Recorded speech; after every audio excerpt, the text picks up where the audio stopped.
अब basic electronics की जो हम लेक्चर्स की जो सीरीज़ हम चला रहे हैं उसी की कंटिन्यूशन में आज का लेक्चर भी है। तो ये चैप्टर नंबर 4 इसमें हम डिस्कस कर रहे हैं, जो कि इलेक्ट्रिकल टेक्नोलॉजी की जो ऑब्जेक्टिव की बुक है बाय वी.के. मेहता, उस बुक में से ये लेक्चर मैं आपको डिलीवर कर रहा हूँ,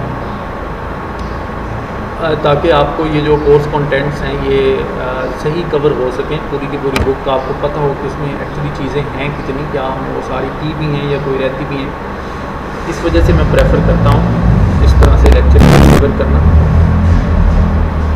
अच्छा, बाकी भी जो हमने लेक्चर्स किए हैं उसमें आपको पता है कि हमने बड़ा उसको एक कह लें कि आप बड़ा उसको पूरे चैप्टर को क्लियरली अंडरस्टैंड करने की बड़ी तेज़ी के साथ हमने कोशिश की है। तो इसमें भी इंशाल्लाह ऐसे ही होगा, हम बड़ा उसको तेज़ी के साथ कवर करेंगे, क्योंकि ये कुछ बेसिक चीज़ें हैं जिनसे आप ऑलरेडी वाकिफ़ भी हैं। और चलें जी, तो अब लेक्चर का बाकायदा आगाज़ करते हैं। इलेक्ट्रिकल पावर, एनर्जी और वर्क को डील करता है। वर्क क्या होता है, पावर क्या होता है, एनर्जी क्या होती है, जैसे जैसे ये चीज़ें आती जाएंगी इसको हम डील करते जाएंगे। अब वर्क और एनर्जी जो है ये एक्चुअली एक ही चीज़ के नाम हैं। थोड़े से मैं आपकी अंडरस्टैंडिंग बना देता हूँ। वर्क और किसी चीज़ में वर्क करने की एबिलिटी एनर्जी कहलाती है, और किसी बॉडी में एनर्जी का होना वो उसमें वर्क की एबिलिटी को पैदा करता है। तो ये तकरीबन एक जैसी ही चीज़ है। और रेट ऑफ डूइंग वर्क जो है उसको हम पावर कहते हैं। तो फिलहाल आप इतना इसको याद रखें। चलें जी, अब इन चीज़ों को अंडरस्टैंड करने से पहले हम इसको इलेक्ट्रिकल के पर्सपेक्टिव से देखेंगे इन चीज़ों को ऑब्वियसली। तो इन चीज़ों को देखने से पहले कुछ बेसिक क्वांटिटीज़ हैं जिसका आपको पता होना चाहिए। उसमें मैस है, फोर्स है, वेट है, और इसके अलावा इन्हीं 3 चीज़ों की ये बात कर रहे हैं। मैस की पहले बात करते हैं। मैस जो है ये किसी भी बॉडी का इनर्शिया होता है। इनर्शिया जो है ये किसी भी बॉडी के मैटर की जो क्वांटिटी है उससे रिलेटेड होता है।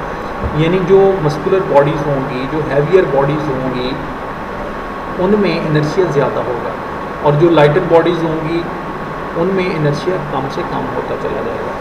इसी तरह जितना बॉडी का मैस कम होता जाएगा उतना उसका इनर्शिया जो है वो कम होता जाएगा। मैस और इनर्शिया एक ही चीज़ को कहते हैं।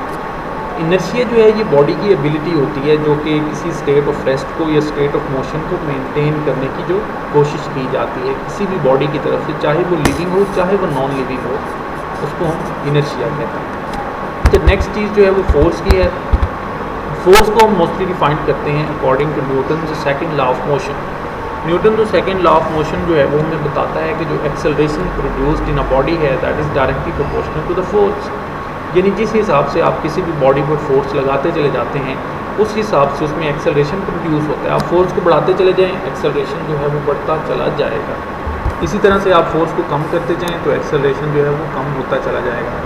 अब जो एक्सेलरेशन है that is directly proportional to the force.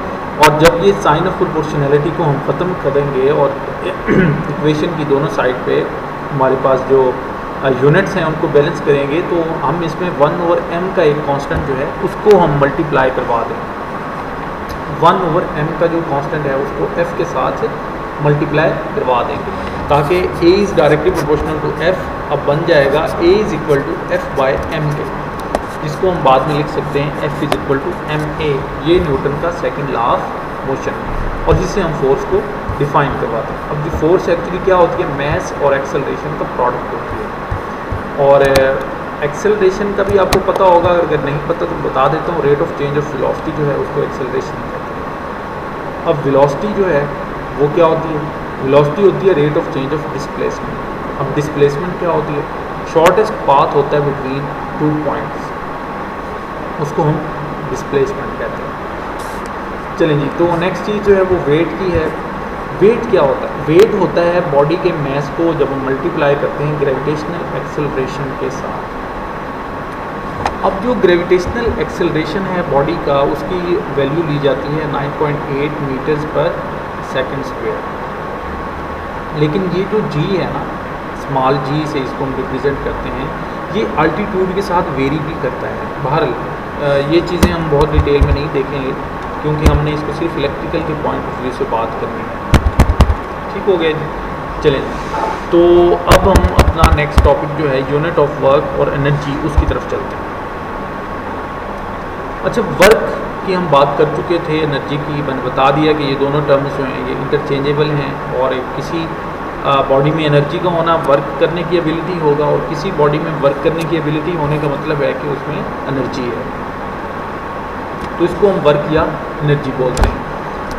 अब इलेक्ट्रिकल के पर्सपेक्टिव से वर्क और एनर्जी की हम बात करेंगे। उससे पहले फिज़िक्स की वर्क एंड एनर्जी क्या होती है वो हम बात कर चुके। इन दोनों का जो यूनिट है वो जाउल कहलाता है। जाउल जो है ये एसआई यूनिट है वर्क का, एसआई यूनिट इसका जाउल है। अब जाउल को हम डिफाइन भी कर सकते हैं। The work done on a body is 1 joule when force of 1 newton moves the body through 1 metre in the direction of force. यानी आप किसी बॉडी पर फोर्स लगाते हैं, उसको 1 मीटर तक डिस्प्लेस करते हैं इन दी डायरेक्शन ऑफ फोर्स। ये बहुत ज़रूरी बात है कि डायरेक्शन ऑफ फोर्स में अगर डिस्प्लेसमेंट नहीं आ रहा तो फिर हम उसमें तो वर्क ही नहीं हो रहा।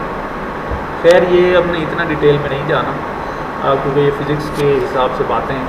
तो work done on a body is 1 joule if force of 1 newton moves the body through 1 metre in the direction of force. चलिए जी, अब केसेस हैं मैकेनिकल वर्क के या एनर्जी के। आज जो वर्क होता है फिज़िक्स में उसको हम डॉट प्रोडक्ट लिखते हैं फोर्स और डिस्प्लेसमेंट की, वो डॉट प्रोडक्ट होती है, जिसको हम लिखते हैं कि work is equal to F D cos theta. Force भी एक वेक्टर होता है, डी डिस्प्लेसमेंट भी एक वेक्टर होता है, और इन दोनों की जो डॉट प्रोडक्ट है उसको हम वर्क डन के बराबर लेते हैं। तो नॉर्मली जब हमारे पास थीटा जो है वो 0 डिग्री होता है तो हम इसको छोड़ देते हैं, हम सिर्फ और सिर्फ एफ डी लिख लेते हैं, work is equal to F D. अब ये बात करता है कि force work done in 1 revolution कितना होगा।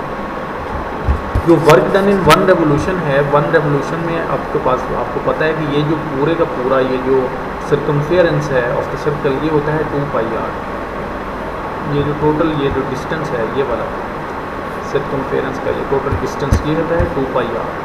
तो फोर्स को अगर डिस्प्लेसमेंट से मल्टीप्लाई किया जाए तो वर्क आता है। तो फोर्स एफ अमल कर रही है इस पर और टोटल डिस्टेंस कितना है 2 पाई आर। तो ये वर्क डन हम इसको कैलकुलेट कर सकते हैं। इसी तरह kinetic energy of the body है। काइनेटिक एनर्जी जो है वो उस ख़ास टाइप ऑफ एनर्जी है जो कि एसोसिएटेड है with the motion of the body. यानी कोई भी बॉडी अगर मूव कर रही है उसके पास वेलोसिटी है तो हम कहेंगे कि उसके पास काइनेटिक एनर्जी है। तो और इसका फार्मूला होता है 12 mv², और जाउल जो है वो इसका यूनिट। इसी तरह बॉडी के पास एक सेकंड टाइप ऑफ एनर्जी होती है जिसको ग्रेविटेशनल पोटेंशियल एनर्जी या आम कॉमन हम उसको कॉमनली कहते हैं कि पोटेंशियल एनर्जी। जो पोटेंशियल एनर्जी है उसको mgh से रिप्रेजेंट किया जाता है, और ये वो हमारे पास फॉर्म ऑफ एनर्जी है which is associated with the position of the body in a with respect to certain reference in a field। Mostly हम ग्रेविटेशनल की बात करें तो ग्रेविटेशनल फील्ड में, यानी उस फील्ड में जहाँ तक जो अर्थ की ग्रेविटी का इफेक्ट है उसको हम फील कर सकते हैं, उसको हम ग्रेविटेशनल फील्ड कहते हैं। तो ग्रेविटेशनल फील्ड में with respect to some reference किसी बॉडी का कुछ हाइट पे होना, ये जो है ये उसके पास पोटेंशियल एनर्जी कहलाता है। अब मोस्टली जो हम रेफरेंस लेते हैं वो हम सरफेस ऑफ अर्थ को लेते हैं। तो सरफेस ऑफ अर्थ से हमारा जो टोटल हाइट होती है उसके हिसाब से हमारे पास पोटेंशियल एनर्जी जो है उसको कैलकुलेट किया जाता है। अब हम बात करेंगे इलेक्ट्रिकल एनर्जी की कि इलेक्ट्रिकल एनर्जी क्या होती है। इलेक्ट्रिकल एनर्जी जो है वो क्या होती है, इसमें भी एसआई यूनिट जो है वो हम वही रखेंगे, जाउल्स का। ठीक हो गया। अब ये 1 जाउल कब होती है, जब एक कूलम चार्ज जो है उसको हम मूव करवाते हैं पोटेंशियल डिफरेंस ऑफ 1 वोल्ट के अंदर। जब 1 वोल्ट के पोटेंशियल डिफरेंस के अंदर हम एक कूलम चार्ज को मूव करवाते हैं तो जो इलेक्ट्रिकल एनर्जी है उसको 1 जाउल कहते हैं।